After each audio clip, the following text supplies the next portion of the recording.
ግልጽ ቦታ ላይ ስለሆነ ብዙ አያስቸግርህ። ተግባባን? እሺ አለቃ። የቤቱን ቁልፍና ካሜራ ቤት መተህ መውሰድ ይችላል። እሺ አለቃ።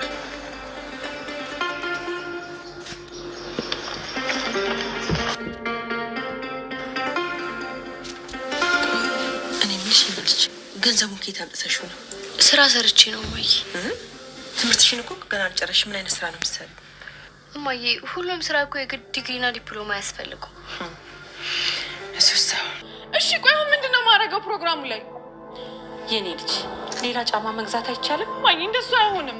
እንዴት ነው ራሱን ማገኘው? በዛ ላይ ደግሞ አንድ ጫማ ታዞ ከሳምንት በላይ ቆይቶ ነው እኔ ጋር የሚደርሰው። ታውቂያለሽ አይደለ? ይሄን ልጅ እንዲማጓግተሽ አትቀሪም።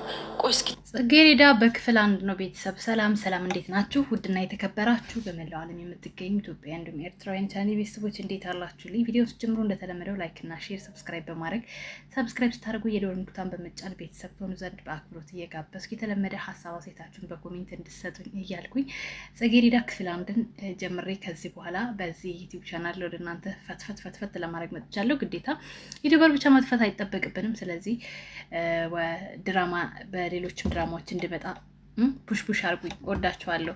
እንግዲህ እዚህ ጋር ከመጀመሪያ ክፍል እንዳያችሁት የጽጌረዳን እናት እያንገላቷት ይገኛሉ። በንግግርም በቃላትም እንዲሁም ደግሞ ክላሴ እንዳትገቢ እያለች እየጮኸች ነው። እንግዲህ እናየዋለን። እየቀጠልን ማለት ነው። ይህ ክፍል ካለ ዘይጅል አንቺ ነይ ተመለሽ።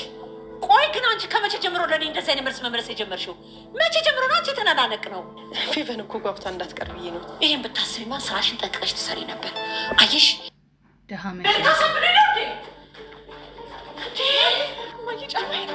እኔ እኮ ማች ነው ብዬ ወይኔ። ይሄ ስራ የማን ነው? የዝጅ ተንኮለኛ ነው ይሄ በን ማለት ነው። ምክንያቱም እሷ ናት መጀመሪያ ስቶት አድርጋ የሰጠቻት። መጫወቻ አድርገውኛል ማለት ነው። በቃ ማየ ተረጋጊ።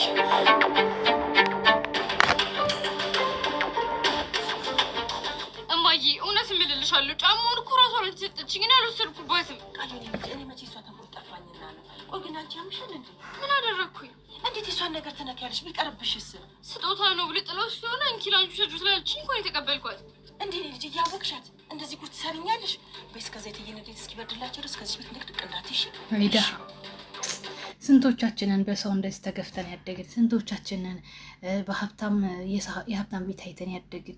እግዚአብሔር ይመስገን። በእርግጥ እኔ እንደዚህ አይነት ያን ያክል እንደዚህ አልደረሰብንም፣ ግን ብዙ ወላጆቻችንን አስጨንቀን እንዳደግን ይሰማኛል። የድሃ የዝቅተኛ ኑሮ ቤተሰብ ስንሆን ሀብታም መጫወቻ እንደሚያደርገን ይታወቃል። የሀበሻ ሀብታም በጣም ከባድ ነው በእውነት። ብዙ አላመመሽም ማለት እትዬ እኮ ንዴታቸው ነው ለኮፍ ያደረጉሽ። እጃቸው ያመም በጣም ንግግሯ በትክክል እንደዚህ ይባላል። እትዬ እኮ በኋላ ይረሱታል። ረስተውት ይሆናል እስካሁን። እንዴ ቆይ ለምንድን ነው አንድ ነገር በተፈጠረው ቁጥር እንደዚህ እየተናገሩ ነው የምንኖረው? እማዬ ለምን ራሳችንን እንችላለን አንኖርም? ኧረ እባክሽ ቀስ በይ፣ ሰው እንዳይሰማ። እንዴ ይስሙና ለምን አንኖር ሰርተን እንጂ። ጽጌረዳ አማርኛ መሰለኝ የምናገረው። ታይ እንደዚህ አይባልም። ስንት ዓመት እኮ የኖርንበት ቤት ነው። እንዴት ነው በአንዴ እንሄዳለን የሚባለው? ደግሞ እንደነሱ የታገሰን ሰው እናቶቻችን በይሉንታ እማዬ ብዙ እናሳልፋለን። በዚህ ዓመት ደግሞ አንቺ ዩኒቨርሲቲ ትገኛለሽ። በይሉንታ ነው በነገራችን ላይ ብዙ የሚያልፈው። ግን ፈጣሪ ስለፈራሁ ይቅርታ አድርጎልሽ። ምንም ነገር አይደገምም። አሁን ዞር በይ ካጠገቤ። አይ ሀብታም ጫማውን ይዘሽ ሂጂ እንጂ ፌቪያ አታደርግም እንዴ? ኧረ እኔ አላደርግም። ጎሽ ሳህን ጠፋና በአንድ ሳህን ብንቀርባ ላይ ሀገሬ ሰው ጭራሽ እሷ ልጅ የረገጠችውን ጫማ አንቺ እንድትረግጩ ትፈልጋለች። እንዴት አይነት ደፋር ነሽ እባክሽ! ጨጓሬ እንዴት እንደሚቃጠል ወይኔ! እኔ የሚክፋኝ ልጅ ነኝ። እስኪ ወይ ለሀብታም ማሸርገግ።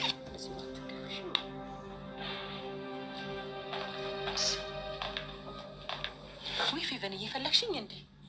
አልፈለግኩሽም። ሲጀምር ከአንቺ የሚፈለግ ነገር አለ? ምን ልፈልግ እችላለሁ? አሁን ትዕግስት ኖራችሁ ታሳልፉታላችሁ? አልፈልግም። እማዬ ስለተቆጣችሽ ደበረሽ እንዴ? ይኸውልሽ አንቺን ያናገረሽ ነው ማውራው እሷ ነው። እንዴት እናት በዚህ ልክ አልፈልግም አልኩሽ። እናት በዚህ ልክ አትዋረድም ወገን። አድርጊኛለሽ እማዬ እማዬ አትበይ። ኧረ እማዬ ወይኔ ፍቅር ቢያንስ እንኳን ግማሽ እንኳን ትንሽ እንኳን አታመጭም? እማዬ እባክሽ እንደዚህ አትሁኝ። እማዬ አትበይ። የሀብታም ልጅ በትምህርት ዜሮ ነው። የደሃዋ ልጅ ደግሞ ርዋጥ ጠምታት ያደገች ደግሞ እንደዚህ አለፍኩኝ። ተመስገን የኔ መድኃኒዓለም ምን ይሳናል? ይኸውልሽ እማዬ በጣም አሪፍ ውጤት ስላመጣሁኝ ማለት ነው የትም ሁላ መሄድ አይጠበቅብኝም። እዚሁ መኖር እችላለሁ።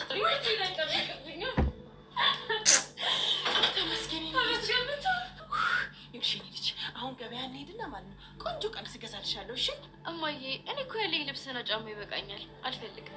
አይ እንግዲህ እኔም ደስ እንዲለኝ። እሺ እማዬ እኔ ደስ እንዲለኝ ደግሞ ላንቺ እንገዛለን። እኔ እኮ ያለኝ ልብስና ጫማ ይበቃኛል። የኔ ልጅ እኔ ትሄዳለሁ ብለሽ ነው ማን ሲያይ? አይ እናትና ልጅ እናንተ ደግሞ ሰማላችሁ? የኔ ልጅ ውጤት አለማምጣቷ ለአንድ ሰው ትንፍሽ ብትሉ ምላሳችሁን ነው የምቆርጠው። ዛሬ ትዝቱ ልጅ አትማርም እንዴ? አታጠናም? አታነብም ነበር? ጽጌሬዳ ትባላለች። አዲሷ የቤት ሰራተኛችን ነች። እውነትም ጽጌሬዳ እንዴት ታምራለች! በእናትህ ምን መልኳ ብቻ ጋሽዬ፣ ሙያዋም የሰጠ ነው። አይደላላ ዛሬ ገና ሁነኛ ሰው ይዘህ መጣ። ስላለው ነገር በደንብ ነግራታለሁ ጋሼ። ሁሉንም ነገር ጠንቅቃ ታውቃለች። ስለዚህ ምንም ጥፋት አያገኙባትም። አይ በጣም ጥሩ አድርገሃል። ብታጠፋም ችግር የለውም፣ ከስተቷ ትማራለች። ሀብታም እንዲህ ነው እንግዲህ፣ በገንዘቡ ሊገዛችሁ ነው የሚፈልገው።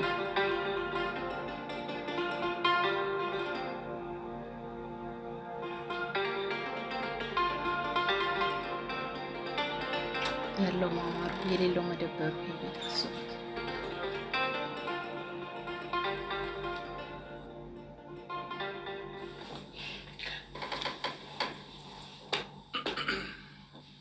ጽጌሬዳ መተሻል እንዴ?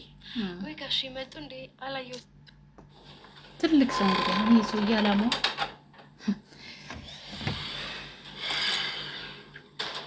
ሰው ቤተሰሩ ወንደላጤ ቤት ገጥሟቸው ያውቃል? ማሮቼ ወንደላጤ ቤት ስራ ሰው ቤት የሰራችሁ ጻፉልኝ ኮሜንት ላይ።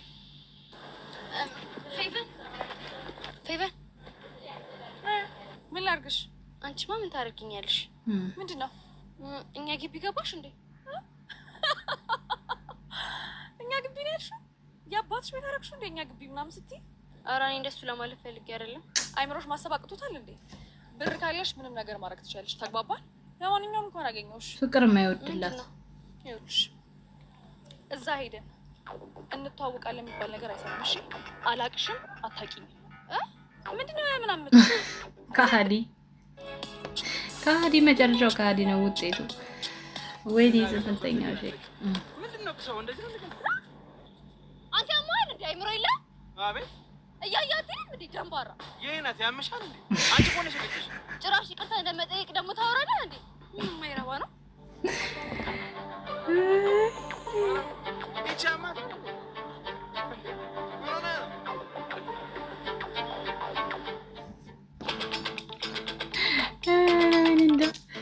እንግዲህ ቤተሰቦቼ እንደምታዩት በክፍል 1 የጽጌሬዳ ድራማ ላይ የተከታተላችሁትን ይመስል ነበረ። ያው አለፍ እያልኩኝ ነው አጠራ አድርጌ ወደ እናንተ ለማምጣት የፈለግኩትኝ። ክፍል 2ም ክፍል 3ም እያልን በደንብ ለመፈትፈት እንሞክራለን። ያው አሁን ይሄ ክፍል 1 ስለሆነ ብዙም ለእናንተም ለኔም ሀሳብ ለመስጠት አይመችም። በእርግጥ ክፍሉ በጣም ስለሄደ ሀሳብ የኋላው መስጠት ይችላል። ነገር ግን ሁሉም ሰው የሆነ እያየው እየተዝናናበት እንዲሄድ ስለመፈልግ ነውና በክፍል 1 እንግዲህ እነ ጽጌሬዳ የዋህ የቤት ሰራተኞች ከእናቷ ጋር ሆነው ለብዙ አመት አንድ ቤት የቆዩ ሲሆኑ እነ ሄቨን ደግሞ አሰሪ ሆነው ከእናቷ ጋር እንግዲህ እንዳያችሁት ሲያሽከረክሯቸው ነበረ። ድህነት በነገራችን ድሃ ቆራጥ ነው ለምንም ነገርና እንዳያችሁ ጽጌሬዳ በጣም ቆራጥና ጎበዝ ናት፣ ባለሙያ ናት። ሄቨን ደግሞ ወሬን ነው ሙያም እውቀትም የላትም። ለማንኛውም ላይክ፣ ሼር፣ ሰብስክራይብ ማድረግ አትርሱ። ስለተከታተላችሁኝ ከልብ አመሰግናለሁ። ሀሳባችሁን ይሄ የምታስተካክሉ የሚለውን ነገር በኮሜንት አስቀምጡልኝ። ወዳችኋለሁ። መልካም ጊዜ